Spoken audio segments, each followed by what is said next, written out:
দোয়া নেওয়ার জন্যই দরবার শরীফে এসেছি। আপনারা বলেন আল্লাহর ওলিদের নজর ভালো না খারাপ? গুলজারে মদিনা দরবারের বাবারা গো, আল্লাহর ওলিদের দুইটা নজর আছে গো। একটা নজর হইল সুনজর, আরেকটা হইল কুনজর। কথা কোন ঠিক না বেটি? আপনি কুনজরের ভাগীদার হওয়ার চেষ্টা কইরেন না। বিন বাবা জিরায় রে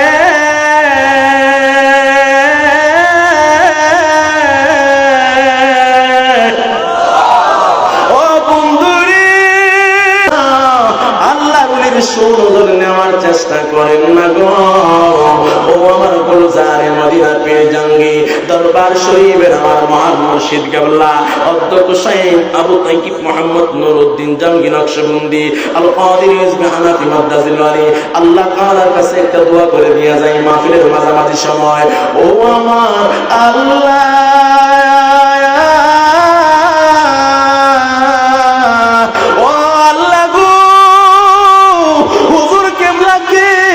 জামানার বড় কুতুব লাক্তাব বানায়া দাও। আমিন বলেন না কেন? ও রাব্বুল আলামিন, আল্লাহর ওলি সারা জীবন সুন্নিয়তের পক্ষে বাতিলের বিরুদ্ধে যুদ্ধ করে গেছে। কথা বল, কথা বল, কথা বল, কথা বল। এমন একজন আল্লাহর ওলি সোয়ার মানুষ পেয়েছেন। এই জন্য আমি বলবো, এ সোয়া গ্রামের বাবারা গো, ও বাহুবলের বাবারা, আশেপাশে যারা যেখানে আছেন না কেন, আমি আপনাদেরকে রিকোয়েস্ট করে বলবো দলে দলে মাহফিলে চলে আসুন। আমি আপনাদেরকে বেশিক্ষণ কষ্ট দেব না। এই দুনিয়াতে যখন আপনি এসেছেন, আপনি একদিন চলে যাওয়াই লাগবে। আপনার ছেলে আপনাকে আটকায় রাখতে পারবে না, আপনার কোটি টাকা আপনাকে আটকায় রাখতে পারবে না।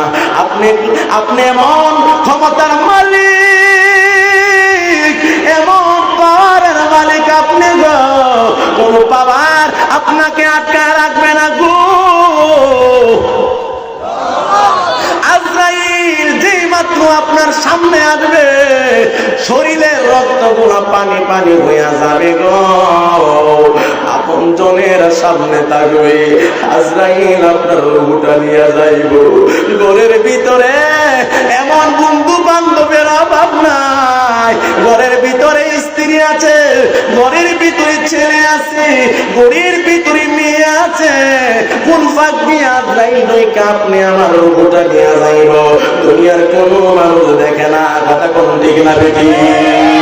ও তোর পিঠে পিছে ঘুরছে সমান, পিছে পিছে কষ্ট হইতেছে, কষ্ট হইতেছে বাবা। ঘুরছে সমান, কোন দিন জানে তোর হবে সমজারি। দেখ না মন জাগ মারিয়ে দুনিয়াদারি, ভাই বেড়াদর আপন জনা,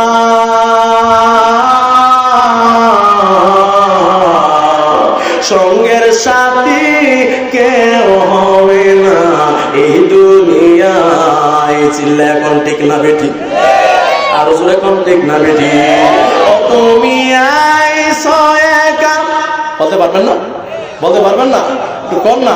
আসার সময় একা, যাওয়ার সময় একা। কথা কোন ঠিক না বেটি বলেন? তুমি আইছো একা, যাইবা একা, যাইবা একা, সঙ্গে সাথী কেউ হবে না। দেখ না মন জাগ মারিয়ে দুনিয়াদারি, দেখ না মন জাগ মারিয়ে দুনিয়াদারি। আল্লাহর ওলির দাড়িগুলা একদিন কাঁচা ছিল রে বাবা, আজকে দাড়িগুলা পাইকা গেল। আল্লাহু আকবার বলা। একদিন আমার মতো চামড়া টান টান ছিল, আজকে চামড়াটা ঢিলা হয়ে গেল। একদিন আমার মতো জোয়ান ছিল, আজকাল বয়সটা বাড়ি হয়ে গেল।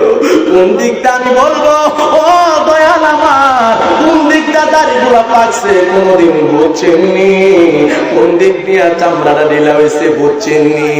আমার সোয়ার বাবা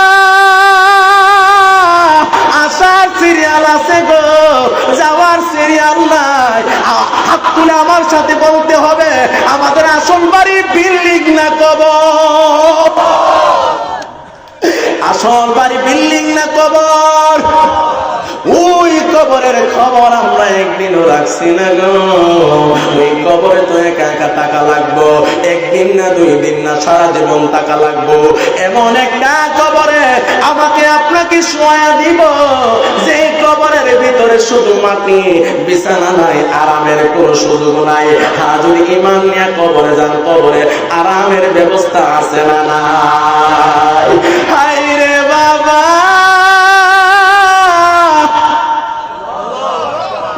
আল্লাহু আকবার বলছো তো আর জোরে গতি বল। সবাই আমার সাথে মহব্বতে বলুন আল্লাহু আকবার।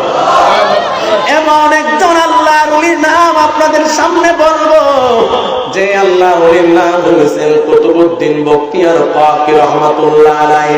জোরে জোরে বলা লাগবে সুবহানাল্লাহ। আর জোরে বলেন ইয়া রাসূলুল্লাহ। ইয়া রাসূলুল্লাহ কি ফালতু স্লোগান না উত্তম স্লোগান? আর কি জোরে কোন ইয়া রাসূলুল্লাহ, আরো জোরে বলেন ইয়া হাবিবাল্লাহ। এমন একজন ওলির নাম আপনাদের সামনে বলবো, যার নাম হইছে কুতুবউদ্দিন বখতিয়ার কাকি রহমাতুল্লাহ আলাইহি। আমার আল্লাহ রাব্বুল আলামিন সুন্দর করে কোরআনে জানায়া দিলেন, বিসমিল্লাহির রাহমানির রাহিম।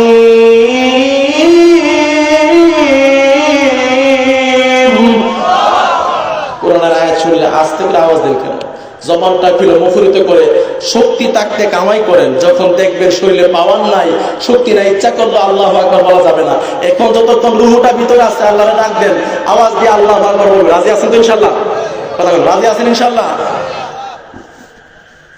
আল্লাহু আকবার ওয়ালিল্লাহিল হামদু। বিসমিল্লাহির রাহমানির রাহিম।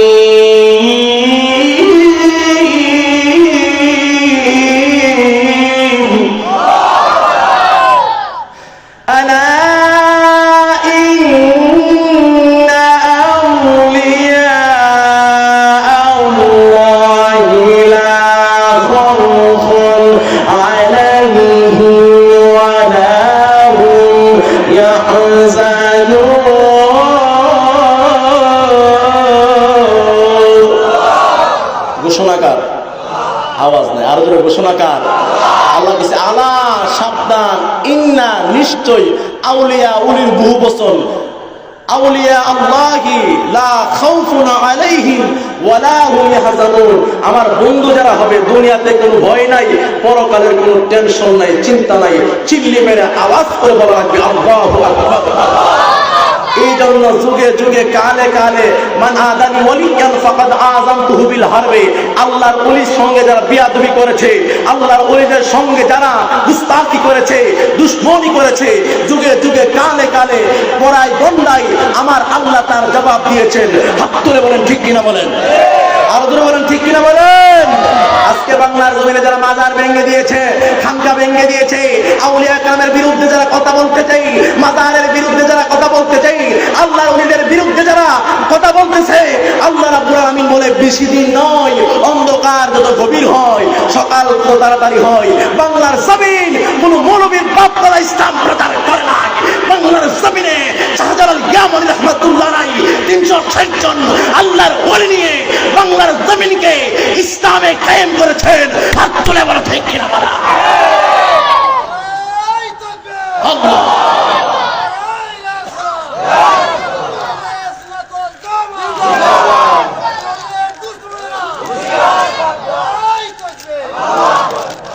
আমি বলবো মাজার বাং, বেশি করে বাং, কোনো দাবি নাই। তোরা উঠতে দা ভাঙ্গা ভাঙ্গা কুদুরা কুদুর ভাঙ্গা যাচ্ছে, এই নষ্ট হলো। এটা কোন ভাঙ্গা ভাঙ্গস? বেড়ার পুতলে বালাপিরা ভাঙ্গা দেখ, ভিতরে যেটা আছে না জিনটা না মরা। আওয়াজ আসতে হলে জোরে করে দিব, ঠিক না বেরিয়ে বলো? হাত তুলে বলেন ঠিক কিনা বলে? তোরা যখন মাজার ভাঙতা শুধু বালা করে করে ভিতরটা ভাঙ্গা দেওয়া না, কিন্তু কি আছে দেখ ভিতরে কি আছে। খোদা কসম যদি ওইটার ভিতরে জিন্দা বলি থাকে, আল্লাহর কসম। আর কিতাব কইতাম কুমিল্লার ময়নামতি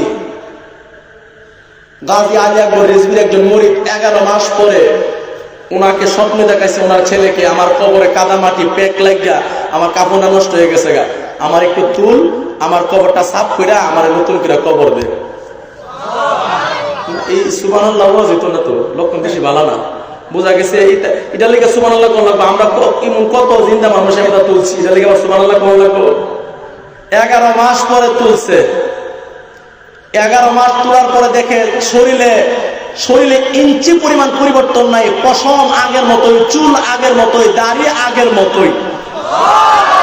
বোঝা গেছে আল্লাহর ওলিরা তাদের কবরের ভিতরে জিন্দা না মরা। এই মুসলমান আওয়াজ দিয়ে বলো, জিন্দা না মরা। এই ক্ষমতা ওলিদেরকে কে দিয়েছে? আর কে দিয়েছে? ওই আল্লাহর ওলিদের পক্ষে আমরা আসি না নাই? কুতুবউদ্দিন বখতিয়ার কাকি রহমাতুল্লাহ আলাইহি বলেছেন, আমার ইন্তেকালের পরে 4টা গুণ যার ভিতরে থাকবো সে আমার জানাজা করব। সুবহানাল্লাহ বলেন না? কথা বলেন, কয়টা গুণ? 4টা গুণ। জোরে বলেন, হাত তুলুন, কয়টা গুণ? আরো জোরে, কয়টা? 4টা গুণ যার ভিতরে থাকবো সে আমার জানাজা করব। 1 নম্বরে, যে জীবনে কোনোদিন আসরের 4 রাকাত সুন্নাত ছাড়ে নাই। সুবহানাল্লাহ বলেন। সুবহানাল্লাহ। ওর নাম কুতুবউদ্দিন বখতিয়ার কাকি, যিনি ইন্ডিয়াতে ওনার মাজার রয়েছে। 4টা গুণ যার ভিতরে থাকবে সে আমার জানাজা করবে, এছাড়া অন্য কেউ করতে পারবে না। এর ভিতরে 1 নাম্বার হইছে যে ব্যক্তি জীবনে কোনোদিন আসরের 4 রাকাত সুন্নাত ছাড়ে নাই। 2 নাম্বার তাকবীরে উলা ছাড়ে নাই, তাকবীরে উলা ইমামের সাথে মনে মনে আল্লাহু আকবার কইছে, সামি আল্লাহু লিমান হামিদা কইছে, তাকবীরে উলা। 3 নাম্বার বেগানা নারী জীবনে দেখে নাই। 4 নাম্বার জীবনে হারাম খায় নাই। সুবহানাল্লাহ কইতে হবে। সুবহানাল্লাহ। আর বলেন আল্লাহু আকবার। এখান থেকে আমার বয়ানটা শুরু হবে। মহব্বতে আমার সাথে ছোট্ট করে একটু নাতে রাসূল বলেন, পারবেন তো ইনশাআল্লাহ? কথা বলেন, পারবেন তো? আর কিছু বলেন না, পারবেন? তাহলে একটু জবানটা খুলে বলেন, ইয়া রাসূলুল্লাহ ইয়া হাবিবাল্লাহ ইয়া রাসূলুল্লাহ ইয়া হাবিবাল্লাহ ইয়া রাসূলুল্লাহ। মনোযোগ নাই, আমার দিকে মনোযোগ নাই। এই যে ভাই পিছনে ভাই একটু সামনে আসেন। এই জায়গায় খালি জায়গাটা পূরণ করেন, দেখতে খারাপ লাগে। একটু সামনে আসেন, একটু কষ্ট করে সামনে আসেন, একটু কষ্ট করে বাজান প্লিজ। ওয়াজটা প্রথম অবস্থায় যদি সৌন্দর্য রক্ষা না করেন তাহলে শেষে কিন্তু সুন্দর হবে না। কষ্ট করে সামনে আসেন, পিছনে যে বসবে আপনি সে সওয়াবটা পাবেন। আমার সাথে জবানটা খুইলা আওয়াজ দেয়া ইয়া রাসূলুল্লাহ বলতে হবে। ইয়া রাসূলুল্লাহ বলে সওয়াব না গুনাহ? কথা কয় না? নুরউদ্দিন জাঙ্গি মাদ্দাজিলাল হুজুরকে আপনার আশিকিন জাকির না জবানটা তো আসতে হলে হবে না। জুড়ে বলেন, ইয়া রাসূলুল্লাহ বলা জায়েজ না হারাম? আর বলেন, জায়েজ না হারাম? একটু মহব্বত বলেন, ইয়া রাসূলুল্লাহ ইয়া হাবিবাল্লাহ ইয়া রাসূলুল্লাহ ইয়া হাবিবাল্লাহ ইয়া রাসূলুল্লাহ। তুমি জীবন তুমি মরণ আদায় করে, তুমি আপন তুমি জীবন তুমি মরণ আদার করে, তুমি আপন তুমি মুদের বাড়ি তরি বলো, তুমি বাড়ি তুরি, তুমি বিধানে তোড়ানে ওয়ালা ইয়া রাসূলুল্লাহ। মাশাআল্লাহ। হাবিবাল্লাহ ইয়া রাসূলুল্লাহ ইয়া হাবিবাল্লাহ ইয়া রাসূলুল্লাহ বলো ইয়া হাবিবাল্লাহ। একটা জবান বন্ধ রাখবেন না, জবানটা খুইলা বলেন না আল্লাহু আকবার। ও বন্ধুরে, কুতুবউদ্দিন বখতিয়ার কাকি রাহমাতুল্লাহ আলাইহি ইন্ডিয়ার একজন বড় আল্লাহর বিদায় নিয়েছেন। এই যুবকের দল কুতুবউদ্দিন বখতিয়ার কাকি রাহমাতুল্লাহ আলাইহি বলেন, 4টা গুণ যার ভিতরে থাকবে সে আমার জানাজার নামাজ করব। আর যার ভিতরে 4টা গুণ থাকবে না গো, সেই ব্যক্তি আমার জানাজার নামাজ পড়াইতে পারবে না, চিল্লি মাইরা আওয়াজ করে বলেন না আল্লাহু আকবার। চারটা গুণ জুড়ে কম, কয়টা গুণ? এবার একজন ডাক দিয়া কয়, হুজুর গো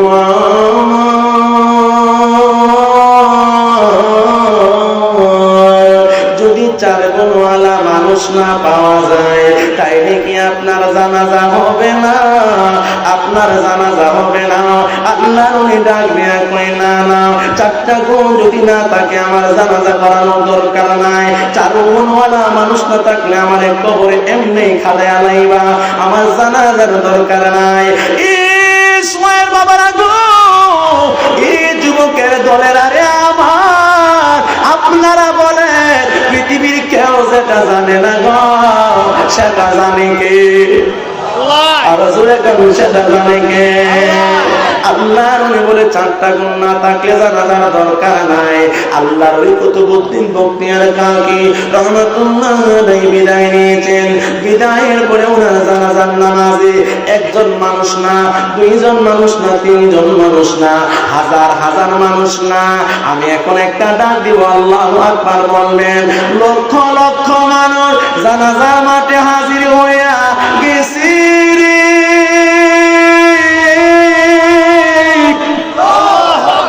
কুতুবউদ্দিন বখতিয়ার কাকি রহমাতুল্লাহ আলাইহি লক্ষ লক্ষ মানুষ উনার জানাজার নামাজে হাজির হইয়া গেছে গো। উনার জানাজার নামাজ আদায় করার জন্য একদল মানুষ, একদল পীর আয়েশা ডাক দিয়া কয়, ও আল্লাহর ওলির খলিফা, আমি হুজুরের জানাজার নামাজ পড়াবো। যে না না, তুমি পড়াইতে পারবা না। আরেকজন আয়েশা ডাক দিয়া একজন পীরে বলে, আমি জানাজার নামাজ পড়াবো। না না, তুমি পড়াইতে পারবা না। কেন পারবো না? তোমরা দাঁড়াও, আল্লাহর ওলি কিছু শর্ত দিয়া গেছে, এই শর্তগুলো যার ভিতরে থাকবে সেই ব্যক্তি কুতুবউদ্দিন বখতিয়ার কাকি রহমাতুল্লাহ আলাইহি জানাজার নামাজ পড়াইব। ইসমাইল বাবাজিরা গো, ও যুবকের দলেরা গো, আল্লাহর ওলির দরবারে গিয়া বিয়াদবি করা চলবে না। আল্লাহর ওলিরা এমন ওলি যাদের সুনজরে জিরো থেকে হিরো হইয়া যায়, কথা কোন ঠিক না বেঠি? এবার খলিফা ডাক দিয়া কয়, হাজার হাজার হাজার হাজার লক্ষ লক্ষ মানুষ জানাজার মাঠে উপস্থিত হইয়া গেল। এবার খলিফা ডাক দিয়া কয়, চারটা গুণ যার ভিতরে আছে সেই ব্যক্তি আল্লাহর ওলির জানাজা পড়াইতে পারবা। এই চারটা গুণ, এর ভিতরে একটা গুণ হইল যে জীবনে কোনোদিন আসরের 4 রাকাত সুন্নাত জীবনে ছাড়ে নাই। সুবহানাল্লাহ। কি ছাড়ে নাই? সুন্নত না ফরজ? আমরা তো ফরজই করি না। কথা বলা গেলে আমরা তো ফরজই করি না। আবার বলি 4 রাকাত সুন্নত, ফরজ 4 রাকাত, ফরজের আগে 4 রাকাত সুন্নত যে জীবনে ছাড়ে নাই। 2 নাম্বার, যে তাকবীরে উলা ছাড়ে নাই। 3 নাম্বার, জীবনে বেগানা নারী দেখে না। 4 নাম্বার, জীবনে হারাম খায় না। আমরা বেগানা নারী দেখি? হ্যাঁ, মুরব্বী কথা কয় না। মুরব্বীরা তো টাচ মোবাইল বুঝে না, যে আমার মতো এই মোবাইল চালা হেরার কোনো বিশ্বাস নাই। কথা কথা কেউ যদি হুজুর টাচ মোবাইল চালা আর যে আমি তো জীবন বেগানা নারী দেখি না, আমি কমস এই জগতে 1 নাম্বার মিথ্যাবাদী। আস্তে আওয়াজটা আস্তে হইছে, বোঝা গেছে? আর জোরে কোন ঠিক না বেঠি? কারণ এই মোবাইলের ভিতরে টান দিলে 5টা যদি বালায় আর 95 খারাপ আসে। বর্তমান যুগে টাচ মোবাইল চালাইয়া ওলি হওয়ার সম্ভাবনা খুবই কম। কথা কোন ঠিক না বেঠি? আর যারা টাচ মোবাইল এখনো বুঝে না, আমি মনে করব মোটামুটি লেভেলের এরা আল্লাহর ওলি ওই। কথা কোন ঠিক না বেঠি? কারণ টাচ মোবাইলের ভিতরে যে সময়টা আমরা ব্যয় করি সারাদিনে 5 ওয়াক্ত নামাজ পড়তে এত সময় লাগে না। কথা কোন ঠিক না বেঠি? আল্লাহর ওলি ডাক দিয়া কই, আল্লাহর ওলির মুরিদ ডাক দিয়া কই, 4টা গুণ লাগবে যে জীবনে আসরের 4 রাকাত সুন্নত ছাড়ে নাই। এই কথা কইছে বলে মোটামুটি একদল ফিসাব যারা আগে আইছেন যে আমি জানাজা পড়ব, ফিচাই গেছে গা। ফিসাব একজন আলেম আগে আইছেন আমি করব, আমার চেয়ে বড় আলেম কে আছে? যখন কইছে 4টা গুণের কথা, যখন কইছে তাকবীরুল্লাহ, আসরের 4 রাকাত সুন্নত, বেগানা নারী হারাম খাইছে না। সুবহানাল্লাহ। পিসাবও গেছে কে পিছে, আলেমও গেছে পিছে, জানাজা করবো কেটা? অবন্ধরে কোন বেড়াই তো আসে না, কারণ সব বেড়ার ভিতরে চারটা গুণ একটা না একটা ডিস্টার্ব, কথা বলা ডিস্টার্ব।